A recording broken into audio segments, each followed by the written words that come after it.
ட்ரெண்டிங்காக போயிட்டுருக்க brooch work அப்படின்னாலே சிம்பிளாக பார்த்துருப்பீங்க. பட் இது கொஞ்சம் டிஃப்ரெண்ட்டான கொஞ்சம் கிராண்டான ஒர்க்கு.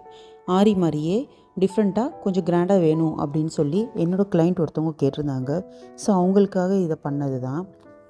அவங்களுக்கு என்கிட்ட நிறைய ஆரி ப்ளவுஸ் இருக்குது, எனக்கு ப்ரோச் ஒர்க்லேயே கொஞ்சம் கிராண்டாக கொடுங்க, சிம்பிளாக கொடுத்துடாதீங்க அப்படின்னு சொல்லி கேட்டிருந்தாங்க. அதனால் ஒரு டிஃப்ரெண்ட் ஃப்ளார்ஸு மோட்டிவ்ஸ் மாதிரிலாம் இதை ட்ரை பண்ணியிருக்கேன். இதனுடைய லாங் வீடியோ ஆல்ரெடி நான் அப்லோட் பண்ணியிருக்கேன். நான் லிங்க் தர்றேன், செக் பண்ணி பார்த்துக்கோங்க. இப்போ இது பாருங்கள், நல்ல பெட்டல்ஸ்லாம் பாருங்கள், நல்லா பெருசாக இருக்கனால பெரிய பெட்டல்ஸ் வச்சு பண்ணியிருக்கேன். குட்டி குட்டி ஃப்ளார்ஸ் மாதிரியும் பண்ணியிருக்கேன். அங்கங்கே பீட் ஒர்க்கும் பண்ணியிருக்கேன். இதுக்கு நம்ம ஆரி நீடில் நமக்கு தேவையே இல்லை. ஃபுல் அண்ட் ஃபுல் பார்த்தோம்னா இது எல்லாமே நம்ம நார்மல் நீடில் வச்சே பண்ணுற ஒர்க்கு. அதனால் யாருனாலும் இதை நம்ம பண்ணிக்கலாம். ஸ்டிச்டு ப்ளவுஸில் கூட பண்ணலாம். அது கொஞ்சம் கஷ்டமாக இருக்கும். மேக்ஸிமம் நீங்கள் மெட்டீரியலில் பண்ணுறது மட்டும்தான் உங்களுக்கு ஒர்க்கு நல்லா கிளாரிட்டியாக நீட்டாக நமக்கு ஃபினிஷிங்கும் கிடைக்கும். அதனால் நீங்கள் அதை பண்ணுங்கள். இது ரொம்ப அழகாக வந்திருக்கு. இப்போ இது கைக்கு நான் பண்ணியிருக்க டிசைன் தான் உங்களுக்கு நான் காட்டியிருக்கேன்.